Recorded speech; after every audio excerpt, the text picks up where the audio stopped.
Hey everyone, welcome back to the AI briefing. Short snippets of AI news and insight to cut through the noise.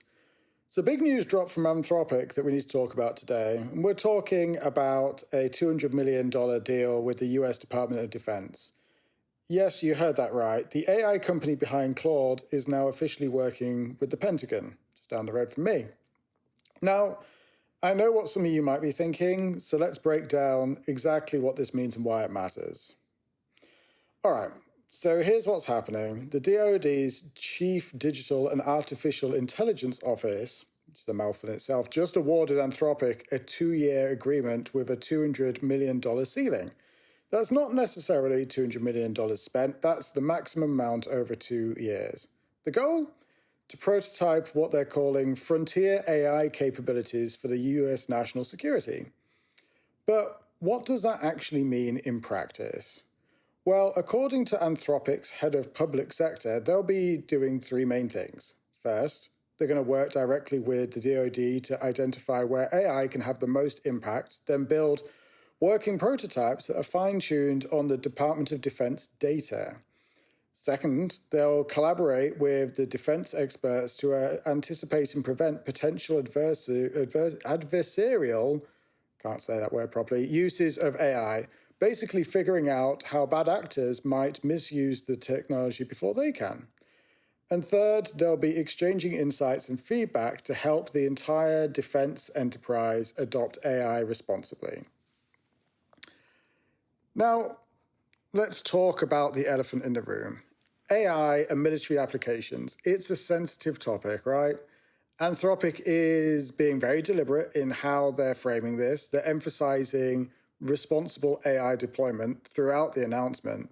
And their argument is basically this: the most powerful technologies carry the greatest responsibility, and in government contexts where decisions affect millions of people, having AI that's reliable, interpretable, and controllable is absolutely essential. And they're also making the broader point about democracy and technology. Their take is that democratic nations need to work together to maintain technological leadership, essentially to prevent authoritarian regimes from gaining an AI advantage. Whether you agree with that argument or not, it's clear they're trying to get ahead of the criticism. They're not just building AI for defense and walking away, they're specifically focused on safety testing, governance, and strict usage policies.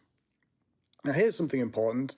This isn't Anthropic's first rodeo with government work. Just a few weeks ago, they announced that Lawrence Liverpool National Laboratory, that's a major US research facility, is expanding Claude access to over 10,000 scientists and researchers working on things like nuclear deterrence and energy security. They're already working with Palantir, integrating Claude into classified networks for defense and intelligence operations.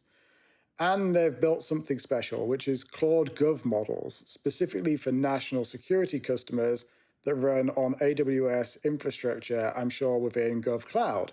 So this DoD deal isn't Anthropic suddenly jumping into the defense work, it's been them deepening a relationship that's been building for well over a year now. So what do we make of all this? On one hand, we've got an AI company that's been very vocal about safety and ethics, now taking significant defense contracts. On the other hand, they're arguing that responsible actors need to be the ones building these systems, not leaving it to others. I think this is going to be one of the defining questions of our time. How do we balance AI innovation with security, and who gets to make these technologies? I'd love to hear your thoughts in the comments. Do you think AI companies should be working with defense organizations? Is this a necessary move, or does it compromise their mission? Let me know, and I'll see you in the next one.